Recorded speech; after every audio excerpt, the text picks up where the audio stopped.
suis dans la joie de me tenir devant le peuple de Dieu pour que nous puissions partager ce qui vient de Dieu. Mais j'aimerais d'abord tous vous saluer au nom de Jésus. Vous allez bien? Que Dieu soit loué que vous soyez en ce lieu. Qu'il vous ait donné la capacité de venir en ce lieu. Et que moi aussi me donne cette capacité de me tenir devant vous. La parole de Dieu nous dit que l'homme ne vivra pas de pain seulement. Je parle de la pâte. Mais il est entretenu par ce qui sort de la bouche de Dieu. Cette parole qui vient de la bouche de Dieu, c'est cette parole que j'aimerais partager aujourd'hui. C'est pourquoi je demande au Saint-Esprit de nous aider à l'entendre et aussi à la dire. Car cette parole, j'en ai besoin et tu en as besoin. Nous en avons besoin pour continuer le chemin qui mène au ciel. Amen.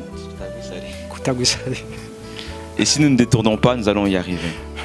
Amen. Si nous ne nous lassons pas, si nous persévérons, nous allons y arriver. La parole de Dieu nous dit encore passez par la porte étroite. Parce que la porte spacieuse, c'est un chemin qui mène à la perdition. C'est pourquoi la parole de Dieu nous demande de passer par la porte étroite. C'est par cette porte-là qu'on arrive à la vie éternelle. Et ceux qui passent par cette porte sont peu.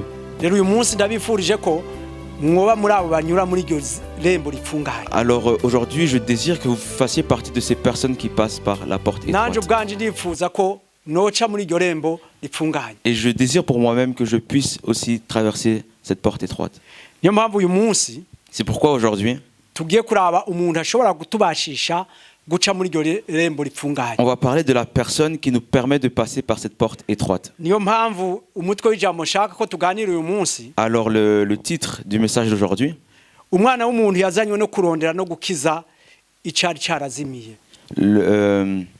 le Fils de l'homme est venu pour trouver, chercher et trouver ce qui était éteint, ce qui était endormi, perdu, merci. Ouais. Amen. Amen. Et donnons l'ordre de la parole de Dieu qui est en Luc, chapitre 19, verset 1er au verset 10. L'évangile selon Luc, chapitre 19, verset 1er jusqu'au 10e verset. C'est l'histoire de Zachée. Ashika i Yeriko ariko araca. Hari umuntu yitwa Zakayo, yari umutoza kori mukuru kandi yari umutunzi. Ageza kuraba Yesu ngo amenye uko asa, bimwankira kubw'ishengero kuko yari mugufi. Arirukanga aja imbere, yurira igiti citwa umusukomora ngo amurabe kuko yagira ace muri iyo nzira. Muri biya z'ikinyarwanda bavuga umuvumu. Yesu ahashitse ararangamiza, aramubarira ati Zakayo ururuka vuba kuko uyu munsi nkwiye kurara iwawe. Yururuka vuba, amwakirana akanyamuneza. Babibonye bose baridodomba bati ko yinjiye kurarira umuntu w'umunyavyaha. Zakayo arahagarara abwira umwami Yesu ati raba mugenzi, umugabane w'itunga ryanje ngira ndawuhe aboro. Kandi umuntu wese nagunze ndabimurihe kane. Yesu amuvuga ko atuye umunsi agakiza gashitse muri iyi nzu, kuri uyu nawe ari umwana wa Aburahamu. Kandi umwana w'umuntu yazanywe no kurondera no gukiza icari cyazimiye. Amen. Donc Luc 19, verset 1er au verset 10. Jésus étant entré dans Jéricho, traversait la ville. Et voici un homme riche appelé Zachée, chef des publicains, cherchait à voir qui était Jésus. Mais il ne pouvait y parvenir à cause de la foule, car il était petit de taille. Il courut en avant et monta sur un sycomore pour le voir, parce qu'il devait passer par là. Lorsque Jésus fut arrivé à cet endroit, il leva les yeux et lui dit « Zachée, à toi de descendre, car il faut que je demeure aujourd'hui dans ta maison. » Zachée se hâta de descendre et le reçut avec joie. Voyant cela, tous murmuraient et disaient « Il est allé loger chez un homme pécheur. » Mais Zachée, se tenant devant le Seigneur, lui dit « Voici, Seigneur, je donne aux pauvres la moitié de mes biens, et si j'ai fait tort de quelque chose à quelqu'un, je lui rends le quadruple. » Jésus lui dit « Le salut est entré aujourd'hui dans cette maison, parce que celui-ci est aussi un fils d'Abraham. Car le Fils de l'homme est venu chercher et sauver ce qui était perdu. Amen. » amen. Ahantu dusomye Ce que nous venons de lire, ni inkuru ya Zakayo. donc c'est l'histoire de Zachée.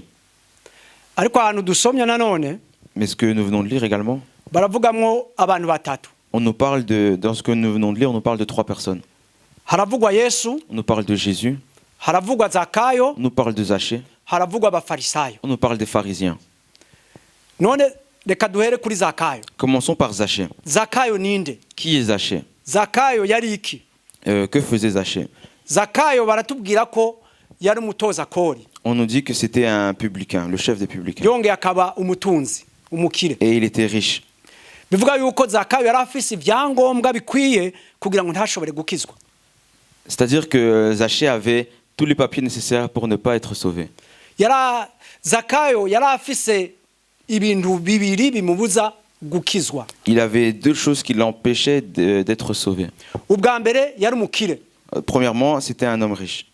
Kandi umukire ngo vyari bigoye kugira ngo ashobore gukizwa. Et pour un riche, il est difficile, compliqué d'être sauvé. Reka twifashishe muri Matayo ibice 19 umurongo wa 23 n'uwa 24.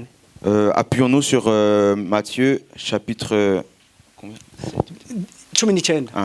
19, versets 23-24.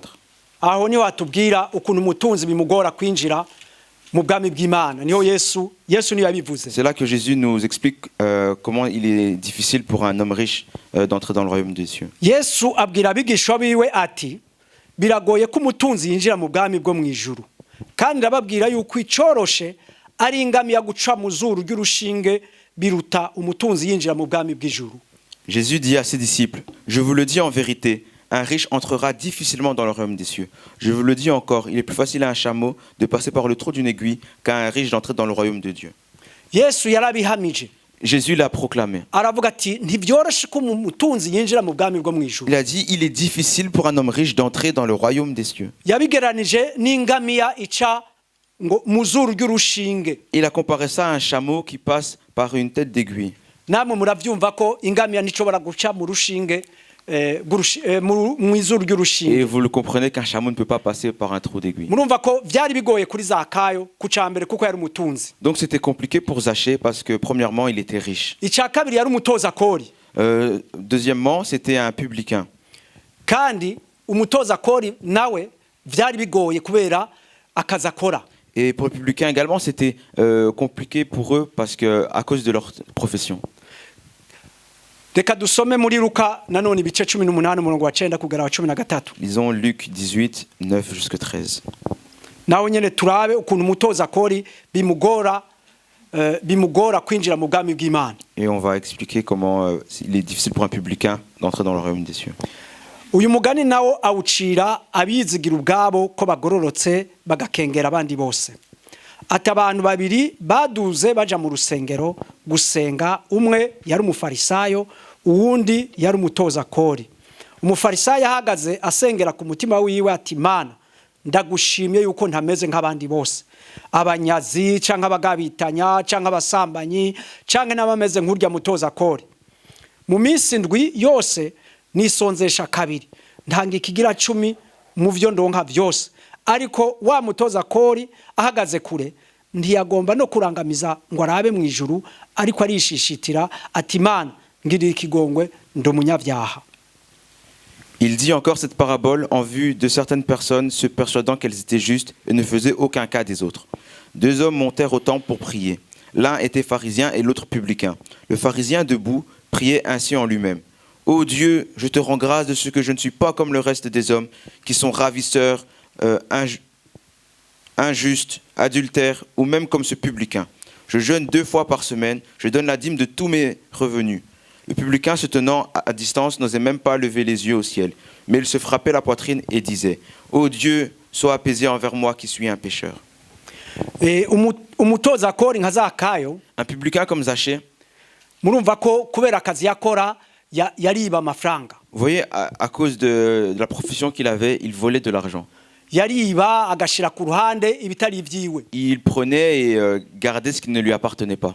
Murumva rero muri make Zakayo yari afise ibintu bibiri bimubuza by'inzitizi zimubuza kwinjira mu bwami bw'Imana. En peu de mots, Zachée avait 2 choses qui le liaient, qui l'empêchaient d'aller dans le royaume des cieux.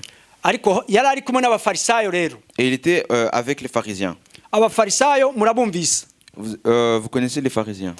Murabumvise muri iri jambo ryeje vous avez gusoma. entendu parler d'eux dans cette parole que je viens de lire. Abafarisayo n'abantu biyemera ko ari abakiranutsi. Les pharisiens, c'est des personnes qui se déclarent eux-mêmes justes.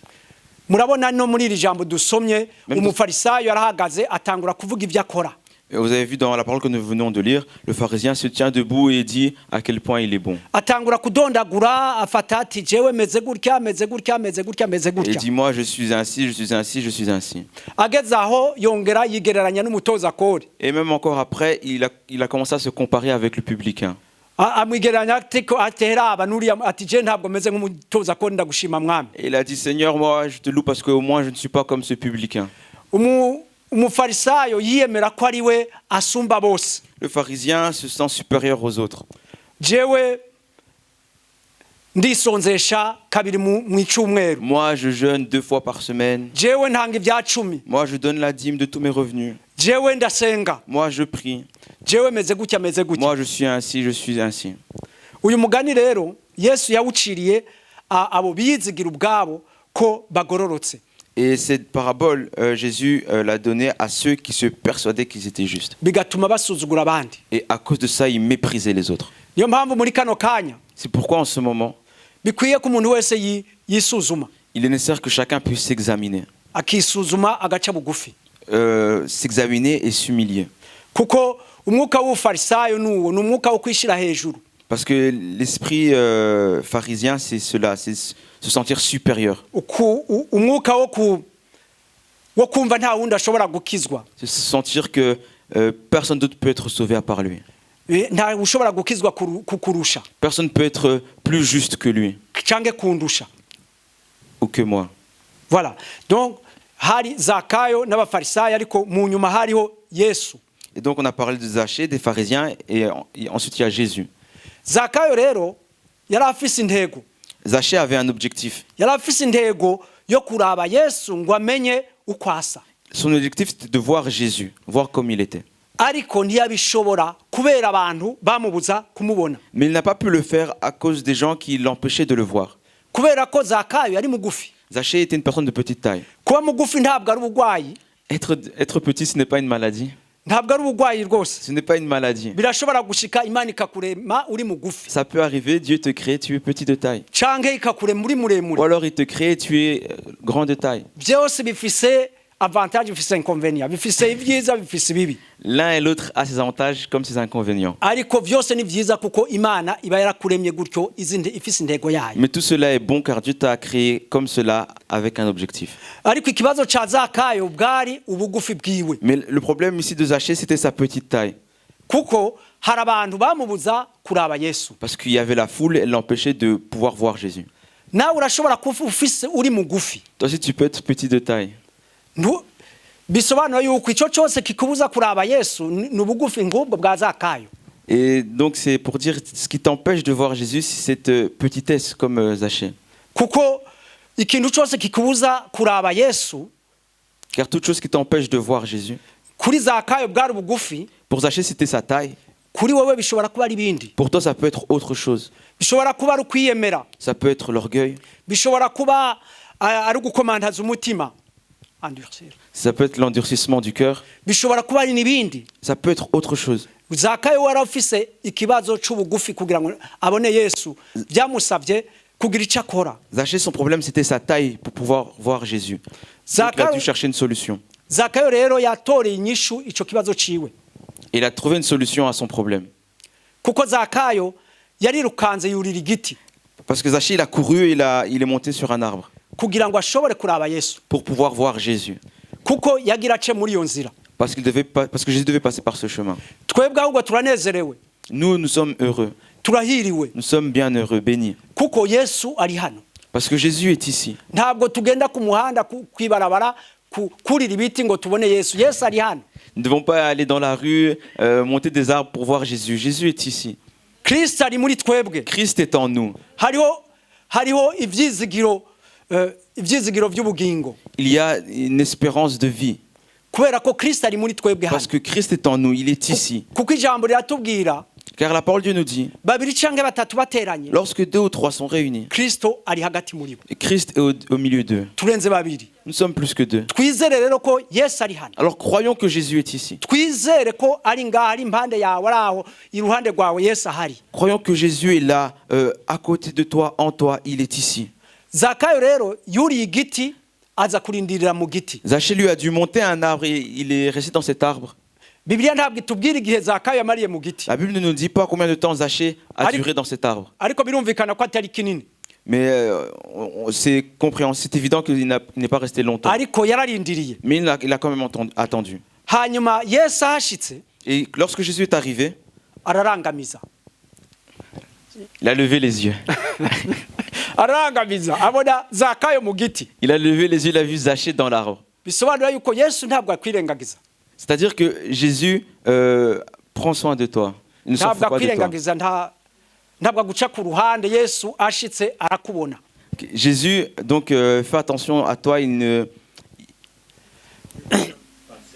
peut pas passer outre de toi. Kandi Zakayo uko yagiye muri ico giti yagiye uko ameze. Et Zachée, dans cet arbre, il est monté comme il était. Bisobanura yuko C'est-à-dire, ugiye kwa Yesu ugenda uko umeze. lorsque tu vas à Jésus, va comme tu es. Ugiye wanduye ugende Si wanduye. tu es sale, va dans ta Ugiye saleté. wikoreye ingorane ugende uzikoreye. Si tu vas avec des fardeaux, va avec ces fardeaux. Kuko Zakayo yajanye ubutunzi bwiwe, yajanye ubutoza kori bwiwe. Car Zachée est parti avec sa richesse et le fait d'être un publicain. Rero murumva ko Zakayo yagiye uko ameze. N'umuntu wese yumva akeneye kuronka Yesu amwakire uko ameze. Donc vous comprenez que Zachée est parti comme il était. Et chaque personne qui veut rencontrer Jésus peut venir à lui comme il est. Zakayo rero Yesu aramubwira Et Jésus dit à Zachée, aturuka vuba kuko uyu munsi ngwiriye kurari wawe. il lui dit, à toi de descendre, car il faut que je demeure aujourd'hui dans ta maison. Murumva ko Yesu ntiyitaye ku bibazo bya Zakayo. Vous voyez que Jésus n'a pas regardé les soucis de Zachée. Ntiyitaye ko Zakayo yanduye, ko Zakayo ari umutoza kori cyangwa ari umutunzi. Il n'a pas regardé que Zachée était mauvais, que c'était un publicain, que c'était un homme riche. Yesu yiyemeje kuja kwa Zakayo kurariwe. Jésus a fait le choix, après la décision, d'aller chez Zachée et dormir chez lui. Muri Bibiliya nta hantu ndabona handitswe ahandi hantu Yesu yagiye kurara ariwe abifashe iyo ngingo. Dans la Bible, je ne connais pas un autre endroit où Jésus décide d'aller loger chez quelqu'un. Amen. Amen. Zakayo rero ico gihe Yesu amubwiye ngo yururuke, Zakayo yururuka vuba amwakirana akanyamuneza. Et lorsque Jésus a demandé à Zachée de descendre, Zachée est descendu rapidement et il l'a reçu avec joie. Yesu yakiriwe na Zakayo, Zakayo anezerewe. Et donc Jésus a été accueilli par Zachée et Zachée était dans la joie. Zakayo tumugereranya kandi nivyo yari umunyabyaha. Et Zachée, nous le comparons et c'est vrai, il était un pécheur. Kandi Zakayo ni umunyabyaha nguko natwe turabanyabyaha canke twarabanyabyaha turababarirwa ibyaha. Et Zachée, c'est un pécheur comme nous aussi, nous étions pécheurs ou nous sommes pécheurs. Murumva rero igitangaza gikomeye Yesu yakoreye Zakayo kubera ko Zakayo yemeye kumwakira akamwakirana umunezero. Et vous voyez le miracle que Jésus a fait dans la vie de Zachée, parce que Zachée a accepté de l'accueillir avec joie. Ndababwiza ukuri ko buriyo umunyabyaha kuva mu byaha ni gitangaza. Je vous dis la vérité, qu'un pécheur quitte les péchés, c'est un miracle. Murabe impande zanyu. Regardez à vos côtés, sur vos côtés. Murabe aho muba, aho mukora, abo mwirirwa muhura nabo. Regardez vos lieux de travail, les gens, votre entourage. Umuntu iyo yabaswe n'inzoga. Lorsque quelqu'un est prisonnier de l'alcool. Voilà. Buri munsi yamavuga ati inzoga ntayo nongera kunywa. Tous les jours, il dit, aujourd'hui, j'arrête. Afise la gueule du bois. Donc mu gitondo avyutse yumvise ukuntu amerewe nabi kuko umuntu yanywa inzoga mwe mutazinyoye mwagira ubuntu. Et quand il se réveille le matin après avoir bu la gueule de bois, il dit, oh, maintenant c'est terminé. Umutwe urababaza. Il a mal à la tête. Aranuka mu kanwa. Il pue de la bouche. Akavuga ati uyu munsi sinongera. Et il dit, j'arrête, je recommencerai plus. Hanyuma akongera gasubira. Et il recommence. Ntabwo mwumva ko ari ububata. Ne voyez-vous pas que c'est de l'esclavage? Umuntu anywa itabi nuko agerageza kuriheba bakamubwira ati gira gutya ariko wapi. Une personne qui fume, c'est la même chose. On lui dit fais comme ci, fais comme ça, mais elle n'arrive pas à s'en débarrasser. Iyo rero Yesu agukozeho ivyo byose ukabireka. Et lorsque Jésus te touche et que tu abandonnes toutes ces choses, ni gitangaza. C'est un miracle. Hanyuma bikakubihira bikakubera mase ntiwongere kubivyumvira. Et ces choses-là, tu les trouves pas bonnes, tu ne veux plus y toucher. Rero Imana Yesu yakoze igitangaza muri Zakayo kugira ngo ashobore kwemera kumwakirana akanyamuneza. De la même manière, Jésus a fait un miracle dans Zachée qui a accueilli Jésus avec joie. Nanje uyu munsi ndakwifuriza. Et moi aussi, je désire pour toi aujourd'hui kugira ngo wakire Yesu n'umunezero. Que tu puisses accueillir Jésus avec joie. Umwakire n'umunezero. Que tu l'accueilles avec joie. Umwakire n'umunezero nk'uko Zakayo yamwakiriye n'umunezero. Tel Zachée qu'il accueille avec joie, que toi aussi tu puisses l'accueillir avec joie. Zakayo rero Yesu ahejeje kwakira Yesu. Et Zachée, après avoir accueilli Jésus, atangura rero gukora ibyo Yesu ashaka. Il a commencé à faire la volonté de Jésus. Atangura kumubwira rero. Il l'a dit. Ati dore databuja umugabane wa kabiri w'ibintu byanje ndawuha abakene. Il a dit voici Seigneur, je donne aux pauvres la moitié de mes biens. Kandi umuntu wese nambuye ndabimuriha kane. Et si j'ai fait du tort de quelque chose à quelqu'un, je lui rends le quadruple.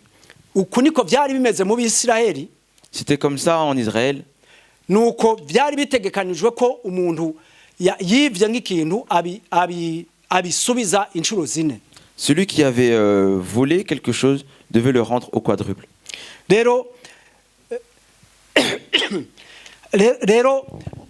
Zakayo yiyemeza byose kubisubiza. Et Zachée a pris la décision de tout rendre. Amen. Amen. Rero ugiye kwa Yesu arakwakira. Si tu vas à Jésus, il va t'accueillir. Kuko yakiriye Zakayo. De la même manière qu'il a accueilli Zachée. Zakayo rero amaze kwiyemeza kubisubiza. Zachée après avoir pris la décision de rendre Zakayo kuko mbere yarangwa no kuba umusuma no kwiba. Et au début Zachée était un voleur. Ariko yemera guhinduka. Mais il a accepté de changer. Yemera gusubiza ivyo yivye. Il a accepté de rendre ce qu'il avait volé. Zakayo rero asigaye arangwa n'urukundo. Et maintenant Zachée est conduit par l'amour. Yemera no guha ibintu aboro abakene. Il a même accepté de donner de ses biens aux pauvres. Bivuga rero. Donc alors, iyo umuntu akijijwe. Lorsque quelqu'un est sauvé. Iyo umuntu akijijwe. Lorsque quelqu'un est sauvé. Ivyo yivye arabitanga. Ce qu'elle a volé, elle le rend. Ivyo yakoze bibi aravyihana. Ce qu'elle a fait de mal, elle s'en repent. Niba waragiriye umuntu nabi uragenda ukamusanga ukamusaba imbabazi. Si tu as fait du mal à quelqu'un, tu vas vers lui et tu lui demandes pardon. Ni ari ikintu canaka watwaye uragenda ukagisabira ukagisubiza. Si tu as volé quelque chose à un tel, tu vas le voir et tu lui rends. Ibyo uko niko bitegereza kugenda ku muntu yakiriye Yesu. C'est comme ça que ça devrait se passer pour quelqu'un qui a accueilli ou reçu Jésus. Reka dusome muri Yesaya ibice 61 umurongo wa 10.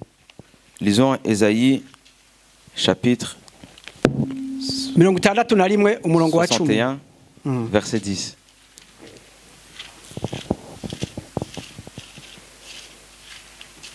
Ibice 60 umurongo wa 10.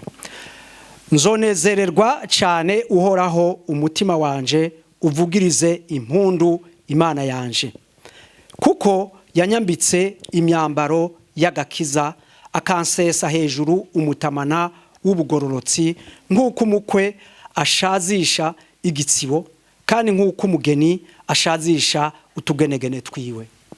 Je me réjouirai en l'Éternel, mon âme sera ravie d'allégresse en mon Dieu, car il m'a revêtu de ses vêtements, des vêtements du salut. Il m'a couvert du manteau de la délivrance. Comme le fiancé s'orne d'un diadème, comme la fiancée se pare de ses joyaux. Amen. amen nzonezerwa cyane uhoraho umutima wanje uvugiriza impundu imana yanje. Je me réjouirai en l'Éternel. Mon âme sera ravie dans les graisses en mon Dieu. Kuko yanyambitse inyambaro y'agakiza. Car il m'a revêtu de vêtements du salut. Zakayo yakiriye Yesu. Zachée a accueilli, a reçu Jésus. Zakayo yiyemeje kuja ku giti kugira ngo abone Yesu. Zachée qui a fait le choix de monter dans l'arbre pour voir Jésus. Yari ariko ararondera agakiza. Il recevait son salut. Niho aha Yesaya yanditse ati kuko yanyambitse imyambaro y'agakiza. C'est ici que Ésaïe dit, car il m'a revêtu des vêtements du salut. Akanshira hejuru umutamana wo kugororoka. Il m'a couvert du manteau de la délivrance. Aha ijambo ry'Imana ryagereranije akagakiza n'uyu mwenda wo kugororoka nk'uko umukwe ashazisha igitsibo, nk'uko umukwe yambara igitsibo. La Bible a comparé ces vêtements de salut, ce manteau de délivrance, aux fiancés qui sortent d'un diadème. Kandi nk'uko umugeni ashazisha utugenegene twiwe, ashazisha les objets d'art kuriwe. Et à la fiancée qui se pare de ses joyaux, de ses objets précieux. Amen. Amen. Aha rero iyo ukijijwe ko abonye Yesu vy'ukuri. Alors lorsque tu es sauvé, lorsque tu reçois Jésus réellement dans ton cœur, ni nkuko Yesu aza akakwambika impuzu y'agakiza. c'est comme si Jésus venait t'habiller de vêtements du salut. Akakwambika akarenzaho impuzu yo kugororoka.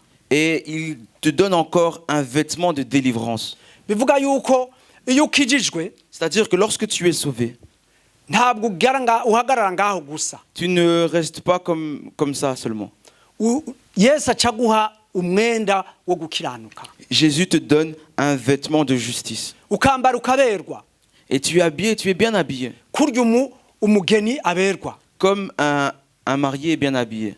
Kuko umuntu agiye muri mariage aba ariko araraba umugeni. Lorsqu'on va à un mariage, on ne regarde que la mariée. Murumva rero iyo umuntu aronsa agakiza, c'est-à-dire que lorsque quelqu'un reçoit le salut, ageranywa n'umugeni. Cette personne est comme une mariée. Kuko aba afise agaciro kanini cyane. Car elle a une valeur très précieuse. Uwo munsi aba ari uwiwe. Ce jour est pour elle. Twebwe rero abakizwa, nous alors les sauvés, iminsi yose iba ari yacu.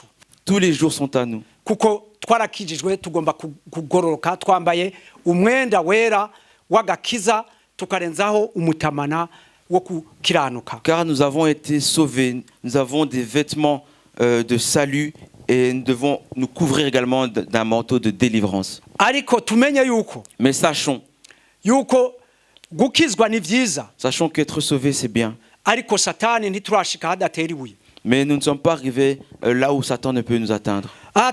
Twabonye abafarisayo ukuntu bahagurutse. Nous avons vu comment les pharisiens se sont levés.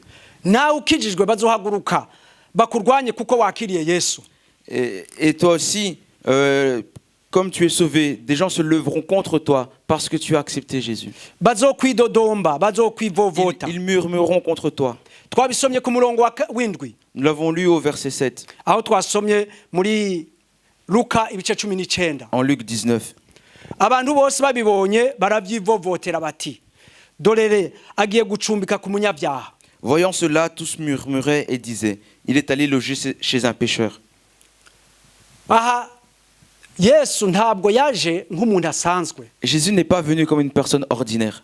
Yesu yaje kurondera no gukiza icari carazimiye. Jésus est venu pour chercher et sauver ceux qui étaient perdus. Yesu yaje ku banyabyaha bose. Jésus est venu pour tous les pécheurs. Yaje kuri Zakayo yongeraza no ku bafarisayo. Il est venu pour Zachée et également pour les pharisiens. Birababaje yuko abafarisayo batigeze babimenya. C'est triste que les pharisiens ne l'ont pas su. Kuko Yesu yari yaje no kuri bo. Parce que Jésus était venu également pour eux. Ariko aha rero abantu bose baravyidodombera baravyivovotera. Et tous ces gens-là ont commencé à murmurer. Yesu rero ntabwo ari umuntu asanzwe. Jésus n'est pas une personne ordinaire. abafarisayo bo baravangiwe Les pharisiens, eux, étaient dans la confusion kuko bo babonye ko Yesu ashobora kuja kurara ku munyabyaha parce qu'ils ont vu Jésus aller loger chez un pécheur. nk'uko yabivuze Yesu Comme Jésus l'a dit, umuganga ntaza kuvura abazima le médecin ne vient pas pour soigner les bien portants. umuganga aza kuvura abagwayi Le médecin vient soigner les malades. ariko ikibabaje ni uko umuntu ashobora kugwara ntamenye ko arwaye Mais ce qui est triste, c'est que quelqu'un peut être malade et il ne reconnaît pas qu'il mu l'est. isi iyo umuntu agwaye ntamenye ko arwaye hari igihe agera igihe bamenye ko arwaye ntiba bakishobora kumuvura. Dans le monde, lorsque quelqu'un ne sait pas qu'il est malade, lorsqu'on découvre sa maladie, parfois il arrive à un stade où il ne peut pas être soigné. ariko twagiriwe ubuntu Mais nous avons eu cette grâce. nta ngwara Yesu adakiza Il n'y a pas de maladie que Jésus ne nta peut guérir. etape ishobora gushikako ngo yararengeranye. Il n'y a pas de point de non-retour. Yesu akiza ibyaha byose Jésus guérit de tous les péchés. akiza n'indwara zose. Et il guérit également les maladies. Aha rero kuri Zakayo Ici alors pour Zachée, yari afise ikigeragezo Zachée avait une épreuve agitorera umuti kurira igiti. et il a choisi de monter dans l'arbre. twibukiranye ko na yampumyi yari ku nzira Rappelons-nous de l'aveugle qui était sur le chemin, yabwiye Yesu ngo mwana wa Davidi ngo urashobora kunkiza. qui a dit, Jésus, fils de David, tu peux me guérir? hanyuma Yesu aramukiza amubwira ati ukwizera kwawe kuragukijije. Et Jésus l'a guéri en lui disant, ta foi t'a sauvé. Zakayo rero nawe aja ku giti Zachée également en montant dans l'arbre, yerekanye ukwizera kwiwe. il a montré sa foi. mbe wewe cange jewe turafise ukwizera gukwiye? Et toi, moi, avons-nous une foi adéquate? turafise ukwizera ko Yesu ashobora kudukiza vyose? Avons-nous la foi que Jésus peut nous sauver de toute situation? Yesu rero yabwiye Zakayo Jésus a dit à Zachée, ati uyu munsi agakiza gashitse muri iyi nzu aujourd'hui, le salut est arrivé dans cette maison. kuko nawe uri umwana wa Aburahamu. Car toi aussi, tu es un fils d'Abraham. kuko Yesu yaje gushaka yaje kurondera no gukiza icari carazimiye. Car Jésus était venu chercher et sauver ceux qui étaient perdus. N'uwo Zakayo yari yarazimiye Et ce Zachée également a été perdu. yaje kumukiza kugira ngo aje ku murongo. Et Jésus était venu pour le sauver, pour qu'il puisse être comme il faut. Natangwe mvuga nti hariho inzira zibiri. J'ai commencé en disant qu'il y avait deux chemins. Hariho inzira ngari, Il y a le chemin large hariho inzira ipfunganye. et le chemin étroit. Yesu rero yaje kugira ngo yereke inzira ipfunganye Zakayo. Et Jésus est venu pour montrer ce chemin étroit, comme il a Kandi fait iyo pour nzira Zachée. ipfunganye nawe we nanje turakeneye kuyicamwo. Et ce chemin étroit, toi et moi, nous devons également l'emprunter. Turakeneye kuyicamwo Nous avons besoin de l'emprunter. kuko niyo nziza, Car c'est le bon chemin. kuko niyo ijana mu ijuru, C'est celui qui amène au ciel. niyo ishika kwa Yesu. C'est celui qui mène à Jésus. Ngo kandi umwana w'umuntu yazanywe no kurondera no gukiza icari carazimiye. Car le Fils de l'homme est venu chercher et sauver ceux qui étaient perdus. Amen. Amen. Abazimiye rero Ceux qui sont perdus alors, nabo batari mu nzira. c'est ces personnes qui ne sont pas sur ce chemin. Abo nibo Yesu yaje gushaka. C'est eux que Jésus est venu chercher. Bivuga yuko Zakayo rero yakiriye Yesu n'umunezero. C'est-à-dire que Zachée a accueilli Jésus avec joie. Ivyamuhora bimunezeza arabiheba. Tout ce qui le réjouissait avant, il a abandonné tout cela. Twasomye ukuntu yiyemeje gusubiza ibyo yari yaratwaye. Nous avons lu comment il a décidé de rendre tout ce qu'il avait volé. Tubona n'ukuntu yatanguye gufasha abakene. Et comment il a décidé d'aider les plus pauvres. Hanyuma agakiza kinjira mu nzu yiwe. Et le salut est entré dans sa maison. Nawe nk'umwana wa Aburahamu atangura kwizigira ivyo Imana yasezeranije abana ba Aburahamu. Et lui aussi, en tant qu'un fils d'Abraham, il a commencé à croire et espérer en ce qui a été promis au fils d'Abraham. Amen. Amen. Niba rero ufise ikibazo, Alors si tu as un souci, shaka umuti w'ikibazo cawe. recherche la solution à ton souci. Ikibazo cawe ntukirondere kure. Nako inyishu y'ikibazo cawe ntuyirondere kure. La solution, ne la cherche pas très loin. Kuko Yesu ashobora kugufasha. Car Jésus peut t'aider. Kare twamye turirimba ngo Yesu ni mugenzi wacu. Tout à l'heure, nous chantions que Jésus est notre ami. Yesu niba ari inshuti yawe, Si Jésus est ton ami, niba ari inshuti yanje, s'il est mon ami, kuko ngira ikibazo nkabaza uwundi simbaza inshuti yanje magara. Pourquoi, lorsque j'ai un souci, je demande des conseils aux autres et pas à mon meilleur ami? Twisuzume rero Examinons-nous alors. kuko Yesu ni inshuti yanje. Car Jésus est mon ami. Niba mfise ikibazo kuko ndakibaza Yesu. Si j'ai un souci, pourquoi je ne demande pas à Jésus? Tubitekerezeho. Pensons à cela. Tubitekerezeho. Réfléchissons à cela.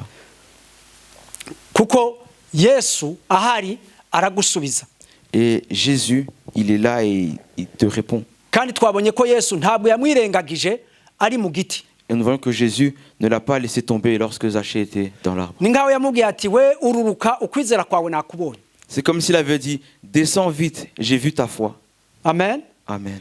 Reka nsabe rero niba hari ushaka hano hari umuntu ashaka kwakira umwami Yesu mu bugingo bwe. Alors j'aimerais demander si en ce lieu il y a quelqu'un qui aimerait recevoir Jésus dans sa vie. Arashobora gusaba bakamusengera. Elle peut demander, se mettre debout et demander qu'on prie pour elle. Nuwumva afise ikibazo cyo guhora yishira hejuru. Si quelqu'un a le souci de toujours se sentir supérieur aux autres, se mettre devant les autres, Nubwo yoba yiyumva ati akabona nk'umuntu akavuga ati uriya muntu ntabwo akijwiga nkanje. et parfois elle regarde les autres et dit, ah, cette personne-là, elle n'est pas sauvée comme moi. Akabona adashobora kumusengera kugira ngo nawe agere kuri niva ashitseko. Et qu'il sent qu'il ne peut pas prier pour cette personne, qu'elle puisse également atteindre une maturité comme lui il a, Ariko akavyiyumvira gusa. mais qu'il dise cela seulement. Nawe ahaguruke Cette personne Tumusengere. peut se mettre debout pour qu'on prie pour elle. ndasaba n'uwundi yoba afise mu mutima wiwe guca imanza. Et celui qui a dans le cœur du jugement, juger Ahaguruke les autres, abakozi b'Imana bamusengere. que cette personne également puisse se mettre debout, qu'on prie pour elle. N'uwo wese yacitse intege Et tous ceux qui se sont découragés, nawe ahaguruke que aussi asengerwe. se mettent debout et qu'on prie pour eux. Kuko Zakayo yari mugufi. Car Zachée était petit de taille. Ariko ubwo bugufi bwiwe Imana yamuhaye Mais cette taille que Dieu lui a donnée bwamubuza kubona Yesu. lui a empêché de voir Jésus. Hanyuma afata icemezo. Alors il a pris la décision. Yurira igiti. Il est monté dans l'arbre Abona Yesu. et il a vu Jésus. Yesu aramwakira Jésus l'a n'umunezero. accueilli avec joie. Amwakire n'umunezero. Yesu amubwira ngo agakiza kinjiye iwawe. Zachée l'a accueilli avec joie. L'ayant accueilli, Jésus lui a dit, le salut est entré dans ta maison. Agakiza rero karinjira iwawe wakiriye Yesu. Alors le salut va entrer dans ta vie lorsque tu vas recevoir, accepter Jésus. Akwambika impuzu yongereko y'agakiza yongereko n'umutamana wo gukiranuka. Il va t'habiller des vêtements du salut et te couvrir d'un manteau de délivrance. Hanyuma use n'umugeni. Et tu seras semblable à une mariée. Reka nsabe pasteur mukuru dusengere twese Je demande au pasteur responsable de prier pour nous, kugira ngo dushobore kwakira Yesu pour que nous puissions recevoir Jésus. kandi dushobore gusengera abakizwa Et que nous puissions prier pour les autres. hanyuma dushobore nanone gukizwa icyaha cyo guca imanza. Et également être délivré du péché de jugement. De juger Hanyuma les autres. umwuka wera abidufashemo muri Et que byose. le Saint-Esprit nous aide dans tout cela. Amen. Yesu reka mbasabe nanjye nongereho gatoya. J'aimerais également ajouter quelque chose.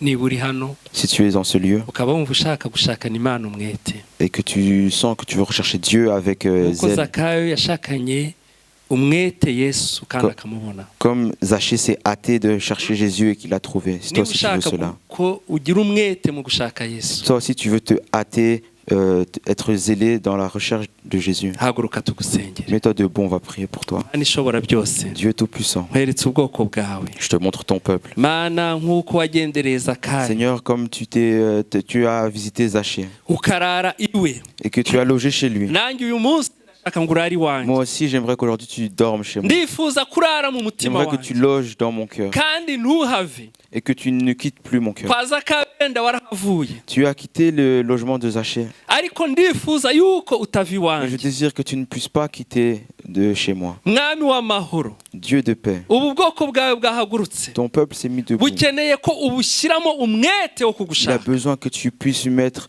le zèle de te chercher, que tu Bahe puisses se hâter umwete de te wo chercher. kugushaka, Donne-leur de se hâter de te chercher. umwete wo gusoma ijambo Tu puisses ryawe, avoir ce zèle pour lire ta parole, umwete wo gusenga. le zèle pour prier. Mwami w'amahoro, Dieu de paix. abadafite agakiza ukabahe, Ceux qui ne sont pas sauvés, que tu abadafite puisses les sauver. kwizera ubongerere Ceux qui n'ont kwizera, pas la foi, que tu puisses leur augmenter la abishyira foi. hejuru bahe guca bugufi, Ceux qui s'élèvent, que tu puisses les humilier. abaca imanza ubababarire, Ceux qui jugent, que tu puisses leur pardonner. kandi ubemeze yuko ari wowe wenyine uca imanza, Et que tu puisses leur faire comprendre que tu es le seul juge. ni wowe wenyine uca imanza z'abazima n'abapfuye. Il n'y a que toi qui juges les vivants comme les morts. twebwe abana b'abantu Nous, les fils de ntacyo l'homme. dufite cyatuma ducira abandi imanza. Nous n'avons aucun droit à rien pour juger les autres. Mwana turagushimiye, Seigneur, nous te louons. turagushimiye ijambo ryawe, Nous te louons pour ta parole. ijambo ryawe tumaze kumva, Ta parole que nous venons d'écouter. ijambo ryawe ni ukuri, Ta parole est vérité. ijambo ryawe ni ubuzima. Ta parole est vie. fashe n'umugaragu wawe baritugejejeho, Aide également ton serviteur qui nous l'a donné. tumusabiye umugisha ugendana n'abigisha ijambo Nous le ryawe. bénissons de la bénédiction qui accompagne ceux qui prêchent ta parole. Reka nsabe abicaye nabo bahaguruke turangize. Et j'aimerais demander à ceux qui sont assis de se lever pour que nous puissions clôturer. Mana ishobora byose, Dieu Tout-Puissant, wabanye natwe kuva mu gitondo, tu as été avec nous depuis le matin. turagushimiye umugaragu wawe watuyoboye, Te louons pour ton serviteur qui nous a conduits. tumusabiye umugisha ugendana n'abayobora, Nous le bénissons, la bénédiction qui accompagne ceux qui turagushimiye ku bwa conduisent. korali Ebenezer, Te louons pour la chorale Ebenezer. turagushimiye ku bwa korali Agape, Te louons pour la chorale Agapé. turagushimiye ku bwa groupe de louange, Te louons pour le groupe de louanges. turagushimiye ku bw'abarimu bo muri Ekodimu, Te louons pour les moniteurs des Codim. turagushimiye ku bwa serivisi ya sonorisation na protocole, Te louons pour le service de sonorisation et le protocole. cyane cyane ndagushimiye ku bwo intama zawe zaje mu nzu yawe. Et plus spécifiquement, je te loue pour tes brebis qui sont venues. Mana zaje zifite inyota, Elles sont venues avec soif. zaje zifite inzara, Elles sont venues avec faim. wowe mushumba mukuru Et toi, le grand berger, ubahaze, tu rassasie-les. bahaze ibyiza, Rassasie-les de ngo bonnes choses. kristo muri twebwe Christ en nous, ibyiringiro by'ibyiza. l'espérance de la gloire. nuha umugisha ubwoko bwawe, Bénis ton peuple. ugendane nabo, Va avec eux uzabagarure amahoro umunsi tuzongera guterana kwa gatatu. et que tu puisses revenir avec eux lorsque nous allons nous réunir mercredi. icyubahiro n'ikibi cyawe Toute la gloire, c'est à toi, none n'iteka ryose. maintenant éternellement. Amen. Amen. nimugendane umugisha w'Imana, Allez dans la bénédiction du Seigneur. tuzongere guhura kwa gatatu mu masengesho. On se reverra mercredi pendant les prières.